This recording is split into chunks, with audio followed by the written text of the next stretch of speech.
Good evening, ladies and gentlemen. Welcome to Cashton, Ken Manning, Western Wisconsin Video Productions, LLC, as we are ready to bring you some high school wrestling tonight. It's going to be a quadrangular, and we'll have Viroqua, Brookwood, Cashton, the host team, and the Boscobel Bulldogs. Joining me tonight, Scott Milsna, my guy that I go to for the rules and terps here anymore now, right, Scott? We try, Ken. And Carl Zuby, who is a volunteer coach for the Viroqua Blackhawk Wrestling Squad. And, of course, both of these fine gentlemen have helped me over the course of the last few years here when it comes to broadcasting high school wrestling. So, Carl, thanks again for coming up here and helping us out. What do we know about the Viroqua Blackhawks this evening? Well, we're really strong through the middleweights. Don't have a lot of the big guys or the small guys. You know, we're just average in weight. But the middleweights that we have are really tough. Cale, in his senior year, Cale Anderson wrestling 152 pounds is really tough this year. We've got Aaron Dobbs following up at 160. So it's a kind of a grudge match right there in the middle. Yeah, that should be an interesting one. And Scott, we had a chance to see the Cashton Eagles in the past. What do we know about them as far as how they've been improving throughout the year? Improving is a good word. When we saw them earlier this year, they were and still are obviously very young. They've got I believe 3 wrestlers out tonight. But, there too, they've got Colin O'Neill at 160 as a sophomore, is a very respectable wrestler. Austin Culpet at 285 is a tough sophomore. Caleb Amundsen, the junior, they're not at the level they probably want to get to yet, but they're heading in the right direction. They've got some tough kids and some good attitudes from what I've seen. Yeah. And I know the Brookwood Falcons actually picked up a couple of wrestlers from the CEDA that joined the team on the COVID-19 co-op situation where the WIAA allows a 1-year exemption to be able to do things like that. But I also know that, unfortunately, I think there's a couple of Falcon wrestlers that are out tonight. So, kind of even things out a little bit here. So it'll be interesting to see how all these matches go. Well, let's take a quick break. We'll be right back with the tonight's matches.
So we're going to start off today's match at 285 over on the Boscobel Viroqua map.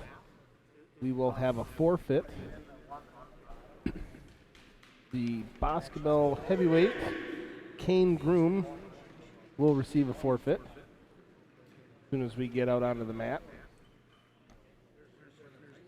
And we'll follow up with 106 pounds, Francis Hurley, will also receive a forfeit, and then we'll have double forfeits all the way up to 126 pounds.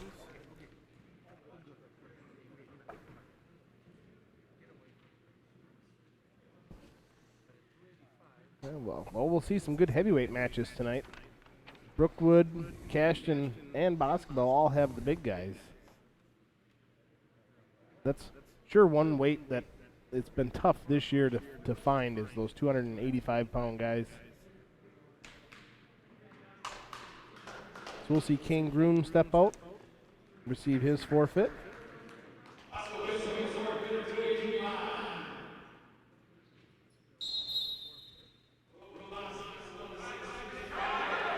By the time we get to see any action, Boscobel will be leading in team points by a score of 12-0.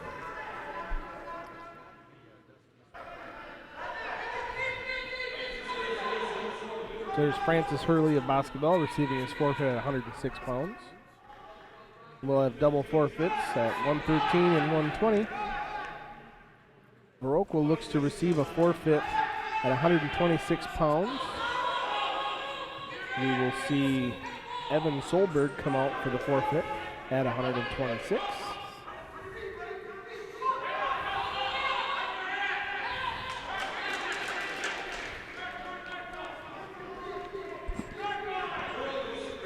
So we'll follow up at 132 pounds. We'll see Viroqua's Preston Broker and Boscobel's Blake Sander.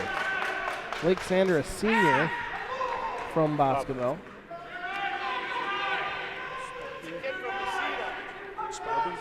Preston Broker, a sophomore. So we get the match underway. Sander working a Russian arm tie. Working along the left side of Broker. Broker quick to sidestep. They work hand fighting. Broker in for a little snatch single, but back up to his feet, working a Russian tie of his own.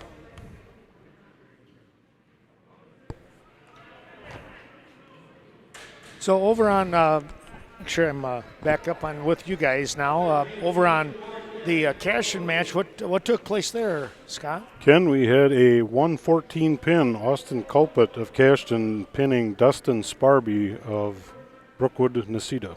Okay. And so, boy, I tell you, I looked at things here. We're having some difficulties over at Westby trying to get on for the boys basketball, and I was getting all kinds of texts. Carl, thanks for taking over on the start there. And all of a sudden I look up, we went 285, and now we're at 132. Yeah, we had forfeit at 285. Viroqua forfeited to Kane Groom and also to Francis Hurley at 106. Okay. Double forfeits at 13 and 20. Viroqua, Evan Solberg at a forfeit at 126. And now we have Blake Sander and Preston Broker of Viroqua. Preston with the takedown, and he's got 3 near fall. He works a crossface. Comes back. Okay. Oh, go ahead. Meanwhile, over here on the Cashton match, Scott? Damian Mellon is the Cashton wrestler at 120, and I did not catch, or I don't believe Mr. Strichko announced the Brookwood Necedah wrestler. I'm assuming Alex Guzman is who they've got in the program, a sophomore. At 120? 120, correct. No, that's not Alex.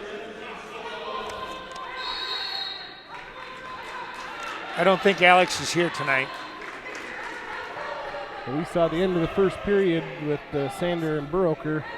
Broker up with a 5-0 lead. He had 3 near fall points from the fabled double brush hollow chicken wing, otherwise known as the armbar. You always got to get that shot in early. I do. I like that. Now stop it. Never say it again. Oh, shoot. I actually get paid 25 cents from the Brush Hollow community arena. Well, yeah. Every time I say that. Is that right? So you get like, what, 75 cents a night? Yep. Helps pay the bills. Sander working an arm bar and a half. He had gotten the reversal. And now working on that pinning combination. We've only got 45 seconds into the second period, and Viroqua's in a very precarious spot.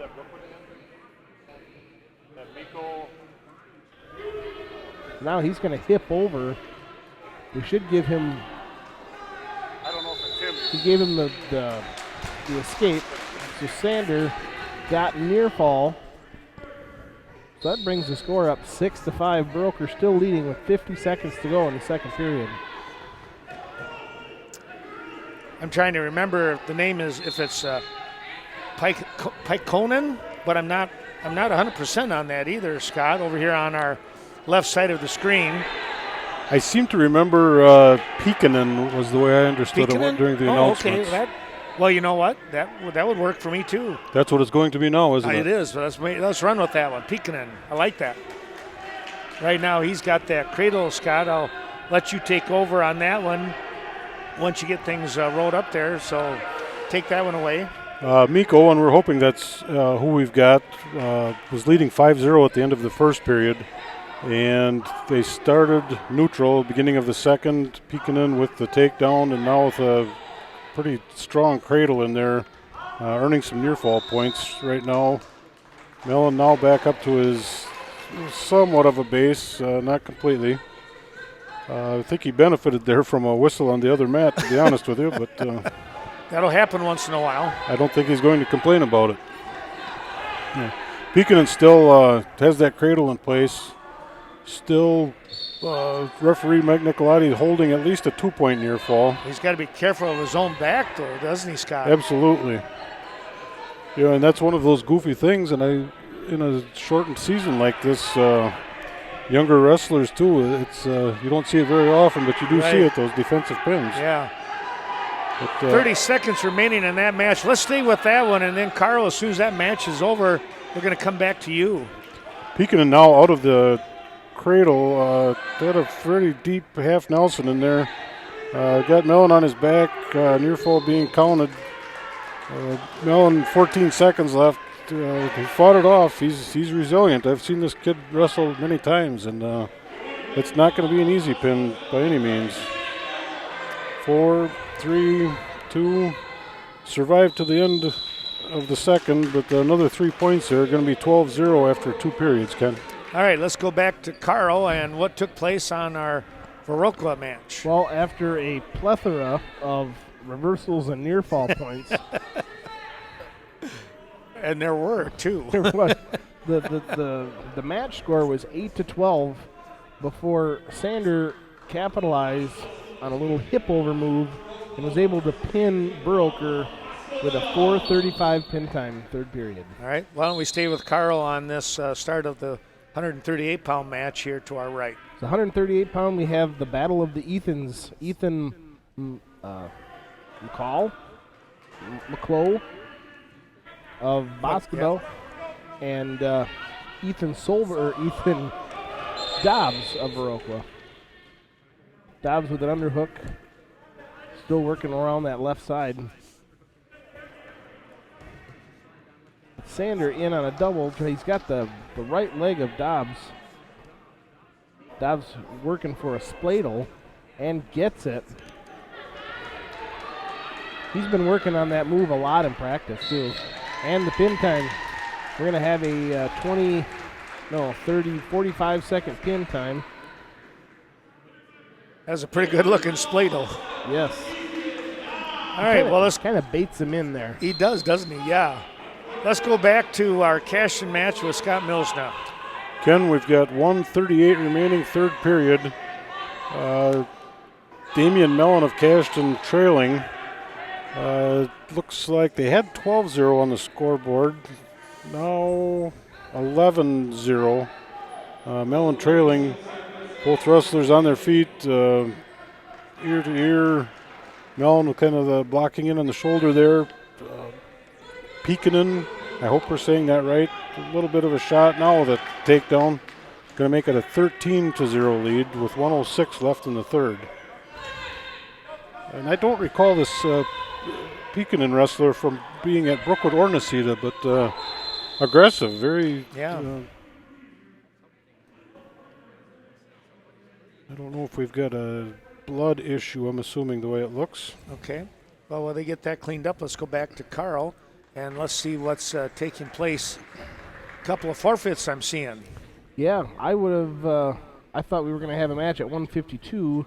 Boscobel had a Ethan Holz. But we're seeing Viroqua receiving forfeits all the way up from 45 up through 82. We're going to see AJ DePietro come out. Okay. So Bobby Skaden Stelner and Kayla Anderson, Ethan Dobbs, Maddie Zuby, and now AJ have received forfeits. And Viroqua will not have a 195-pounder. It looks like we're going to go into the exhibition matches. All right. Or possibly, it looks like there's a Cashton wrestler standing there. I guess at this point, I'm not sure what's happening. Well, the Cashton wrestlers, I think he's getting cleaned up from the blood time. I think the Brookwood wrestler with a bloody nose. We're going to see a dual score of 42-18 by way of Viroqua. Then they'll move into those matches, the exhibition matches. We'll get some of those. You know, it's all about some mat time right now, Scott. And you had a chance to referee over at DeSoto the other night. And how did that go? There were 10 total matches, only 3 actually counting on the varsity scorer, but they had a few middle school matches, and they were able to match up some of the high school wrestlers to get them some mat time. You know, and like you said, with no tournaments this year, obviously Bi-State, one of the bigger ones in the area, canceled all the tournaments. Going by the wayside this year, but you know, it's not certainly the outcome we wanted, but I guess we better be thankful for the matches we can wrestle. Getting some on there. Well, it looked like Pekin picks up Tech Fall there, 15-0, and that's the end of that one. Why don't we take a quick break? We're going to come back with some of those exhibition matches, and I think we still have some matches to finish up here with Cashton and Brookwood. We'll be back right after this.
Well, back we come here to Cashton High School, or Cashton Elementary School, I should say, with the gymnasium. That's where all the high school events are at. We've got a good match coming up here right now, Scott. This is Colton Lee, a freshman from Cashton Wrestling, versus, as my spotter is telling me, Charlie Guzman, a junior from Brookwood, Necedah. Charlie, one of those names that I remember seeing around and associating that name with. He's a tough wrestler. He's always in the mix. He did a nice job last year making it to sectionals, and if I remember right, Brookwood sent, what they sent, 3 or 4 at least, I know, sectionals. They weren't able to get anybody through the state tournament, but well, I tell you what, they made people take notice. I thought they wrestled very, very well. And Brookwood, one of those teams, down a little bit on numbers from what they had been, but the ones they got are good wrestlers. They're okay, yeah. They've got some great coaching there. Yes. Guzman with a takedown here, leading 2-0, 45 seconds left in the first. Just one of those guys, I think, too, that you're not going to see him make a lot of mistakes. And as I say that, the referee, Mike Nicolati, called him for stalling, riding parallel, just not being active enough, digging out a bar or a half Nelson, whatever it may be. And Mike, one of those guys, not afraid to talk to him and explain that to him, and, which is a good thing. Yeah, that's, it's kind of like preventative reffing, I guess, in one sense. You want to make sure everybody's safe. Things can happen so quickly anyways that it's best to be, I'd much rather have an official be preventive. Absolutely, and that's, you've been there, Ken, I've been there. There's a pin by Guzman, 145 of the first period. Well, he did a nice job. He got that double arm bar and was able to make the turn and the sit through, and Nicolati slaps the mat. And as you said, Ken, preventive officiating, keeping the kids safe, that's one of those things that, and I've told kids many times in the locker room speech, pre-meet talk, is at the end of the night, I don't care what that scoreboard says. If everybody walks out of the gym, gets in their own car, sleeps in their own bed, I won. You did a good job. Well, let's take a quick look here. Carl, what looks to be taking place with the Viroqua side of things? I'm not sure if they've had anything for matchups here on the extracurricular side. I wonder, yeah. So it looks like everybody's just kind of chilling, waiting for their turn at the next team. Waiting for this one to finish up, huh? All right, well. We've seen that a lot, too. You don't know if it's COVID, but there's a few kids, even Viroqua, our middle school program is down in numbers, and I think it's just, people being precautious. Uh-huh. Can't blame them. We're in the middle of a pandemic. Yeah, they just... Hopefully we're past the middle of a pandemic. Hopefully we're on the tail end of a there pandemic. You go. Let's hope so. Well, Scott, who do we have here? I happened to catch Mr. Strichko this time. We have Gavin Anderson, the freshman from Cashton, wrestling Nate DeWitt, a junior from Brookwood, Nisita. Well, you got that DeWitt name. That means something over in that area. Absolutely. Of course, Ben DeWitt is helping coach this year for Brookwood. Nice to see him out there. Chad Powell. Both of them kind of doing a semi-head coaching situation. 58-second pin for Nate DeWitt over Gavin Anderson. Chad Autumn is still considered the head coach. He takes care of all the paperwork and, just the behind-the-scenes kinds of things, and Chad and Ben for Brookwood are taking care of the on-mat stuff for this year.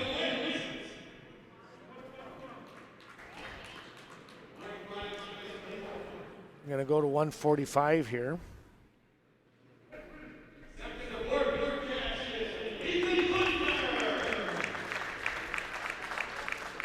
Well, let's take a real quick break. We'll be right back.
thanks to those sponsors helping us out here tonight on the tape-delayed broadcast. And apologize, we were not able to get things up and running like we'd hoped on the streaming portion of things. So we're going to get this, but hopefully you'll be able to watch it now and enjoy the matches.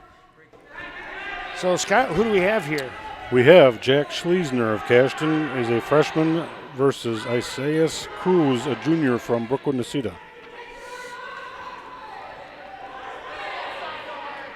I kind of remember the Cashton wrestler there. He's kind of got a big heart, even though he's a freshman. Especially at this weight, sometimes you get a little outmanned a little bit. And I believe, Ken, as you say that, if I memory serves me correctly, I believe he knocked off a pretty good New Lisbon wrestler last time we were here. That's what I thought, yeah. And here, just under a minute left in the first period, working a takedown there against, I would say, a much more experienced wrestler, but big heart. And, yeah. And there, as we say that, there's one of those things you see so often with a freshman out wrestling varsity, got a little sloppy there and paid the price for it. Yep. Cruz now with a reversal with Schleesner on his back, 25 seconds left. And there it is. A 136, I'm going to call it, pin going to Cruz from Brookwood. All right.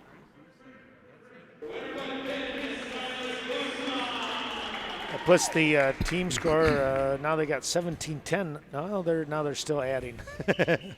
17-12 it looks like. I believe they gave the points. Did they go okay, those would have way? been earlier. They upped to the Brookwood score now, and I apologize too, I hadn't been watching. But 23-12 now. So here we're going to get a matchup at 160.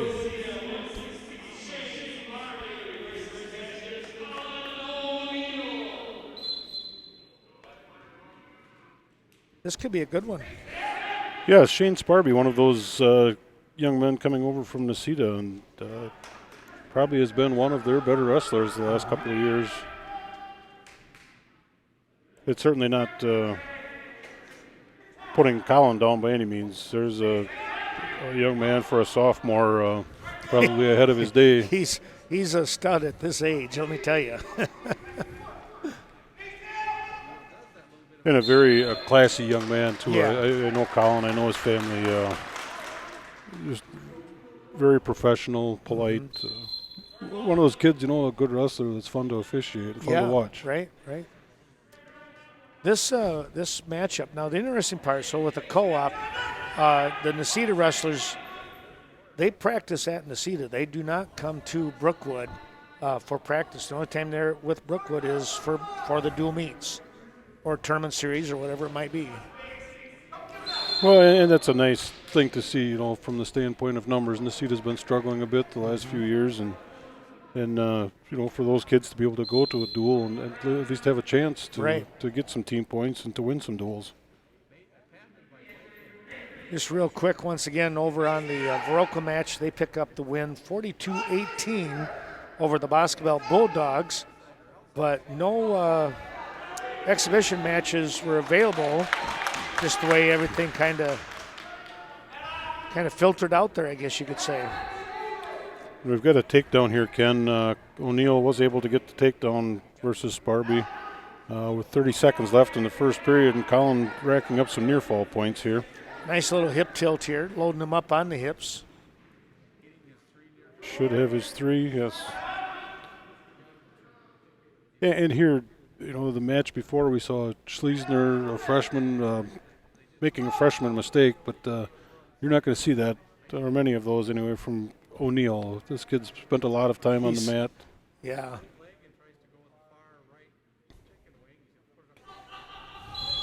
Still working. That was just a 2-point near fall, apparently.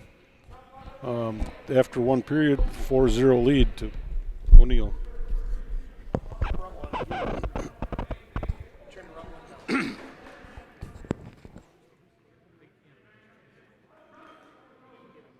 Second period, 4-0 lead. O'Neill starting in the down position. Sparby chopping an arm. O'Neill able to get up to his feet. Turning in, got a bit of a snowplow cradle, I guess, there. I don't think now the reversal coming. O'Neill able to tip Sparby, not long enough to score near fall points, but got him in a pretty good position to get those near fall points.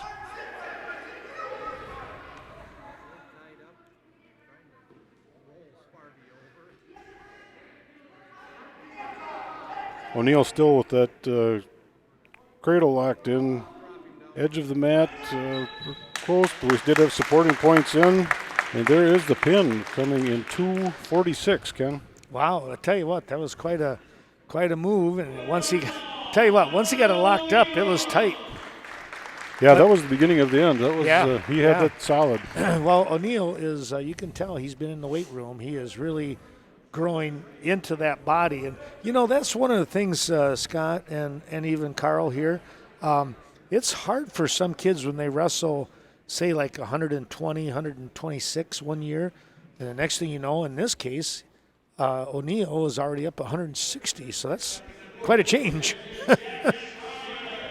Yeah, Colin, I want to say as a freshman, maybe that 132, 138. Somewhere in there, yeah. But in talking with Mr. Strichko from the guidance counselor here at Cashton, he said Colin is one of those young men that does spend a lot of time in the weight room. Yeah. And it shows. Well, we're looking at, we've gone past 185 and 195, and now we will hit the 220 mark. I believe, Ken, this should be Caleb Amundsen from Cashton. Okay. And I'm going to guess Havlik from Brookwood. Do you know this young man? Yes, that's who it is.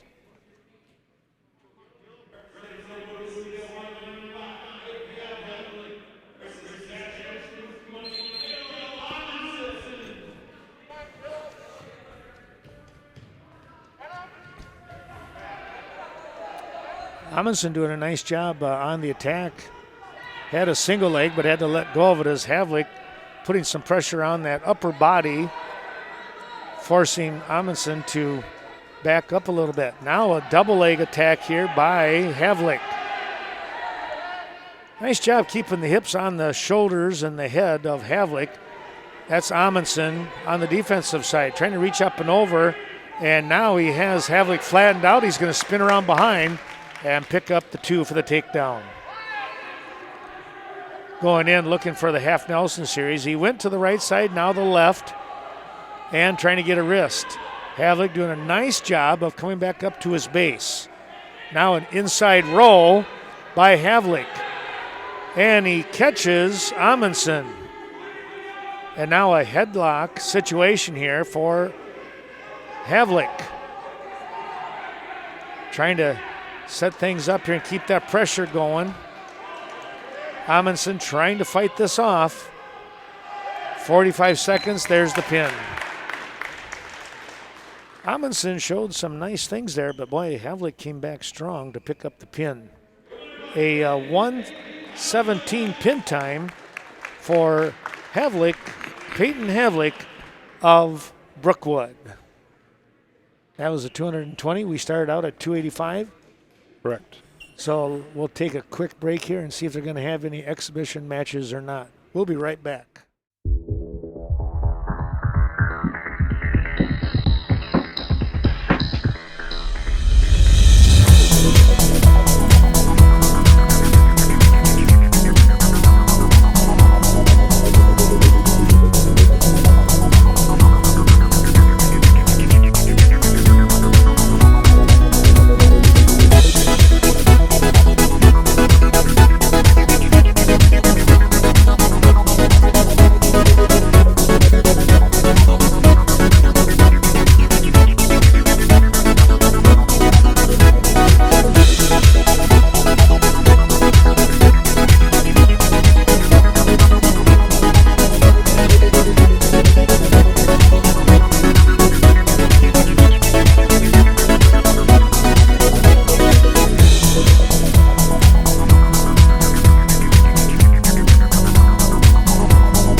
Well, back we come. Thanks again to those sponsors that you see rolling through.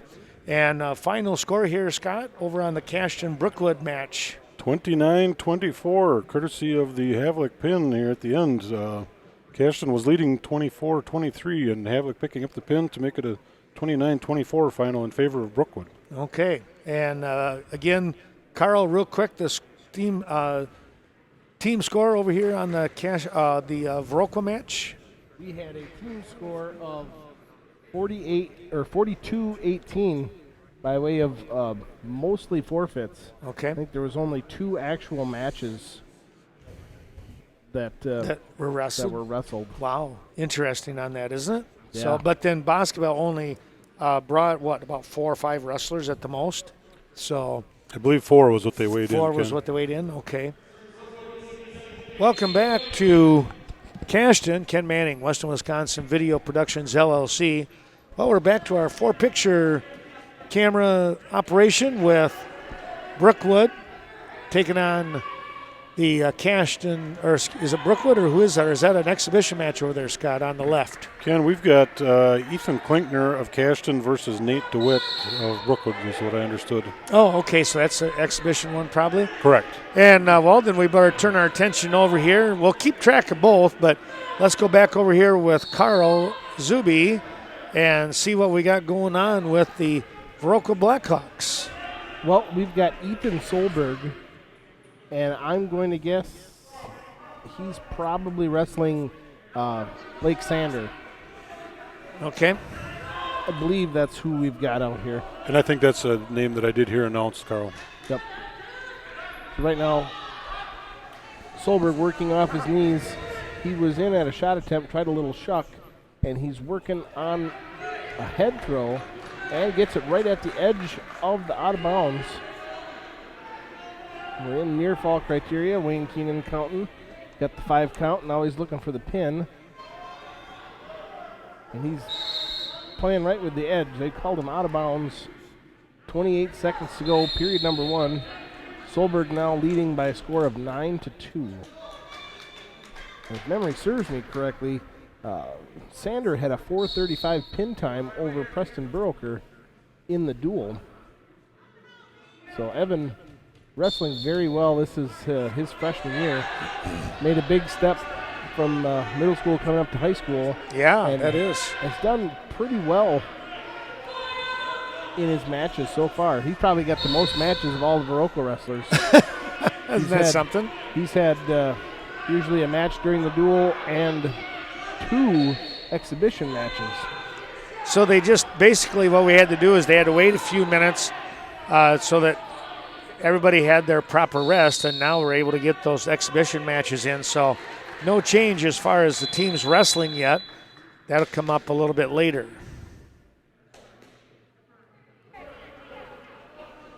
Well, Solberg's going to defer his choice to the 3rd period and give Sander the option to choose. Sander chooses down to start the 2nd period, trailing by 6 points, 9-3 the score. Sander works to his feet with a stand-up and the escape, 9-4 the score. Solberg working a 2-on-1, goes in for a little snatch single. Catches, got that overhook on that side. He really likes a fireman series. Sanders got a front headlock on him right now. Working around, trying to get that near side cradle locked up. Driving Solberg right to his feet as he posts out. Sanders got the near side cradle locked up. Trying to drive over. At a minute 15 left. Same similar situation that he caught Buroker in. Going to make up some ground with the near fall points. He's got it tied up now, 9-9, as there's a minute to go in the 2nd period. Let's move over to Scott here and see what's going on to our left side. And we've got a 3-0 lead in favor of Ethan Klinkner of Cashton. Ethan with a 2-point takedown in the 1st period, and just a few seconds ago, picking up a point on a stalling call. DeWitt of Brookwood was riding parallel, pretty defensive, not being aggressive enough. in Mike Nicolotti's eyes, so a 1-point stalling penalty.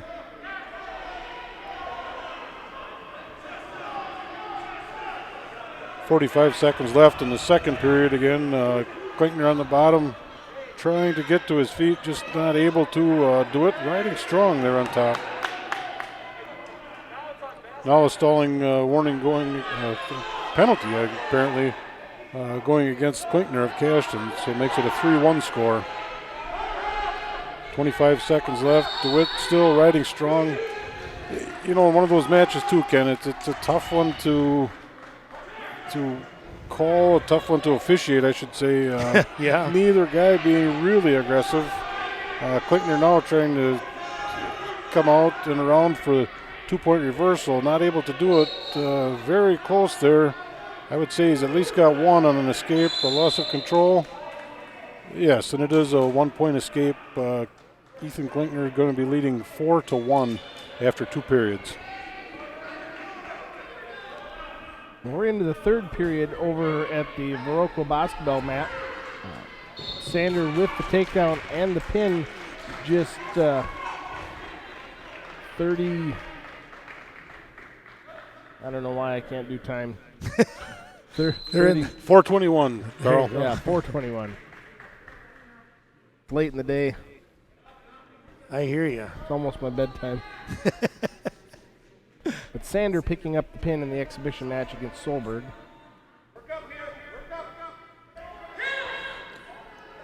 And I'm going to say our next match should be Blaine Permer of Viroqua and Ethan McClough. Their 138-pounder. 1:25 left over on our left, Ken. Okay. Klinkner still with a 3-2 lead. Not sure where that second point came from for Brookwood. I believe they've got that score wrong, Ken. There should have been the escape at the end of the second. Oh. I think it should be 4-1 Cashton, if I'm not mistaken. Now a 2-point reversal going to DeWitt of Brookwood.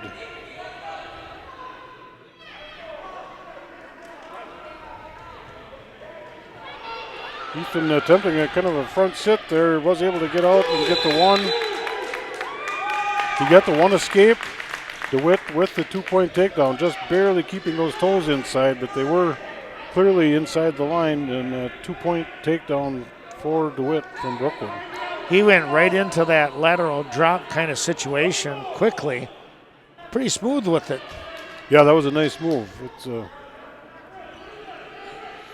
and I think we should have a 5-5 score, Ken. Hopefully someone catches that, but I guess it's not going to affect our paychecks. There you see Mike Nicolotti trying to encourage both wrestlers, get the hand, the circular motion, I think telling them, that action, let's be more aggressive, guys. Hey, like I said, you don't want to, as an official, you don't want to just be throwing out penalty point after penalty point. I mean, part of your job there is to help the kids too, and I think that's what Mike's doing. Yeah.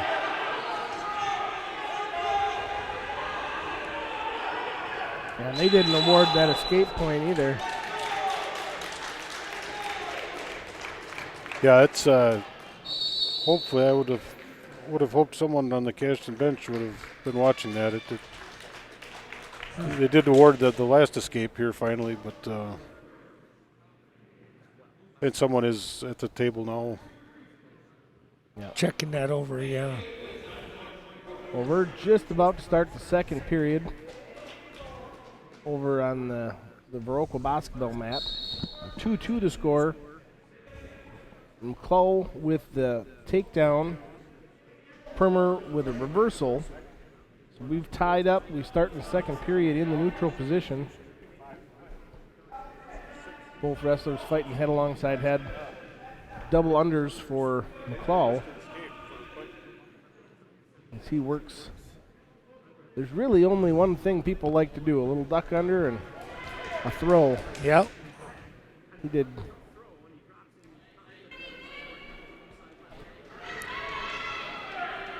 Sorry about the camera. You know, you get excited. You start. Well, I do the same thing. I did it earlier. So McClough hasn't scissored his hips down. A lot of times you'll see guys do that. Their scissors down, gets a little bit more pressure right on the out of bounds area. Permer still having a shoulder, that the left shoulder's up. Halfway now through the second period. With the near fall points that will be awarded, we're going to have a score of 7-2 as Permer fights off his back. Pretty good effort. Around, hips up now to his feet, and tries that little backwards. I don't know what you'd call that. It's not really it's a head throw, but he kind of went backwards with it. Well, it looked like Permer was going to maybe get a little a block of the heel and try and put his opponent down to the back, but that didn't happen. It kind of switched up on him. Yeah. McClough riding that deep waist. Permer being warned for stalling. Sometimes when you're in that position, there's just not a lot you can do. Right. Now he's working on popping his head out, steps his hips over, and it's going to get the 2-point reversal as time expires. So that'll bring the score up within 3. 7-4 the score as we start the third period. Meanwhile, we're still waiting, I think, on a little time factor here to the mat on our left side. I think they're still talking about score, too. Well, that could I believe they're trying to clarify the score from that last match because, as I said, I know there was an escape missed at the end of the second. Uh-huh. Well, we can keep our attention with you, Carl. Well, McClough started in the down position to start the third period. Permer riding tough right alongside the out-of-bounds circle as he works to dig an armbar out on that left side. And now they'll get reset back to the center. Blaine hasn't had a lot of matches this year, so he's still probably knocking a little bit of the rust off. Yep.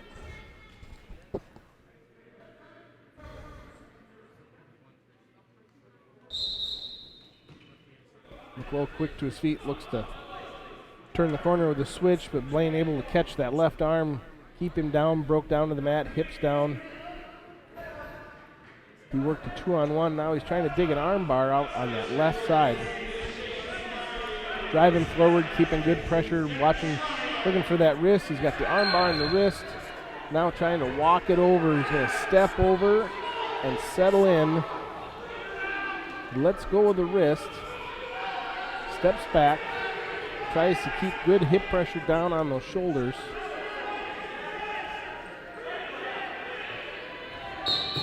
And the pin. So we're going to see a 2-4-5, 4:59 pin time. Tell you what, they were just going to, who could catch the last person with a nice hold there.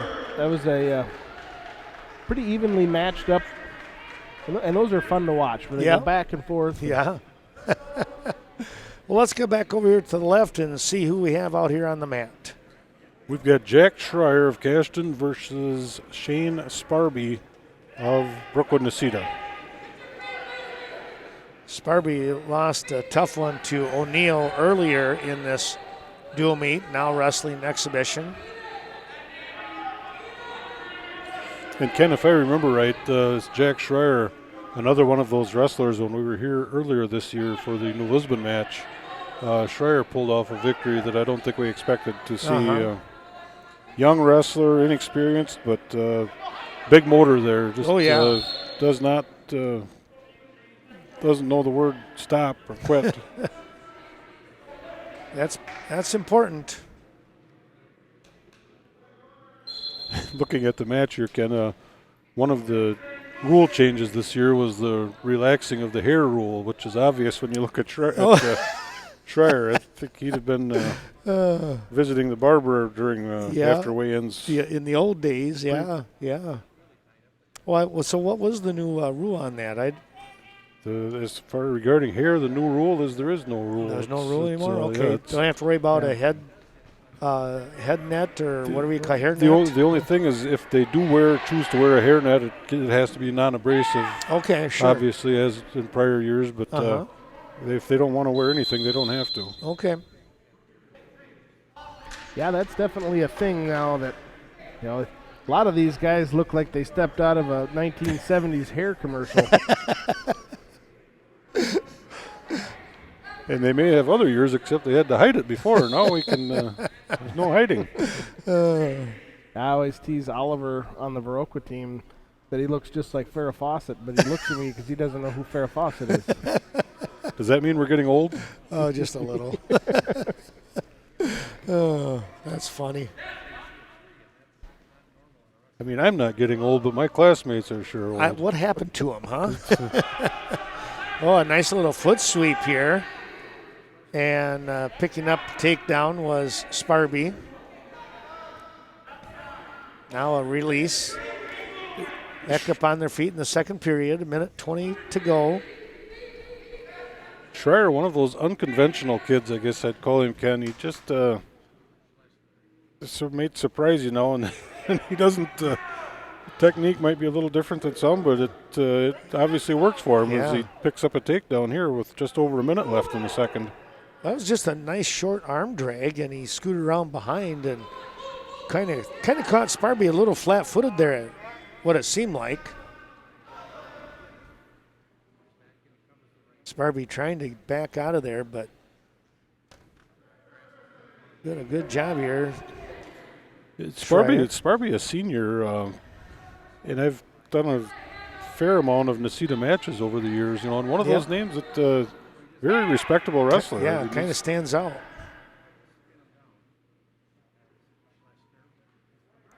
As we said, you have to feel sorry for some of these teams, and everybody goes through it, but Nacita, I only recognize maybe 3 names on that roster of being Nacita kids. So, and like I said earlier, I'm glad they're able to team up with somebody to experience some wins. Yeah.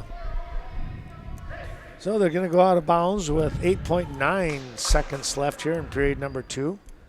Meanwhile, everybody's kind of hanging out again over in the Viroqua side. So I think what I'll do is I'm going to make a quick switch here, come back, and let's see if we can just get one match. Whoops. There we go.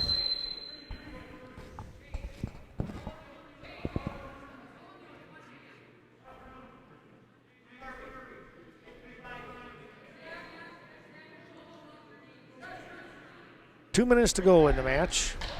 1:45.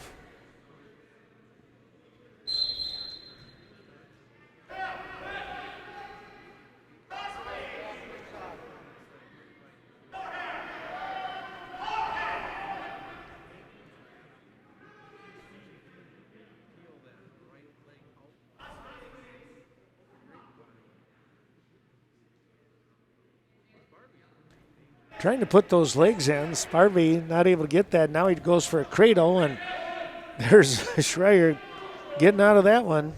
That looked like that could have been a mess. That was, I would say, Sparby lucky to get out of that with minimal damage. Yeah. Schreier, picking up that a takedown, wasn't it? Takedown, correct. Okay. Well, this, they got 145. I misspoke. They got 145 on the board, but it's actually 160, 170. Not 145, so.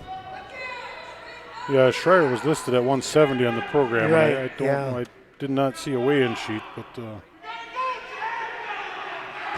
10-9 score here. Sparby out in front, and now Schreier's going to let him go. 11-9, got to get the takedown, 30 seconds remaining. It's like a Greco match here, Carl. Yeah. I thought it was a basketball score for a second, 11-9. There's the takedown. And I think there's a case, Ken, I think Schreier's got just a little more gas in the tank the way it looks. Sparby kind of going for that upper body, looking for a throw, and Schreier not having anything to do with it. Riding tough here with 5 seconds left. I think we're going to be looking at some overtime. Got to hold on to him. There it is. They will go into OT.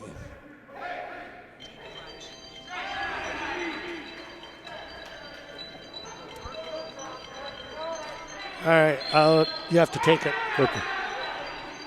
Just, 2 minutes up on the board. Should just be 1 minute. Now they've adjusted it. On her feet, neutral.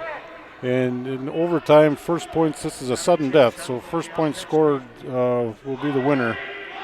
Sparby again going for that upper body, that throw, and going to get it this time. Putting Schreier to his back. Obviously has the 2-point takedown, but he does get the opportunity to work for the pin here. Just over 30 seconds left in the overtime period. Sparby is going to be our winner. The only question at this point is whether it's going to be a pin or a decision. Carl, I don't know if you've got a better angle there. The coaches have me blocked. So. I can't. He's got that right shoulder up. And I lied. That looked like it was flat, I guess, from down there. Our perspective doesn't matter too much. Most of the time, the people up here can see better than the officials. Well, they'll tell you they do.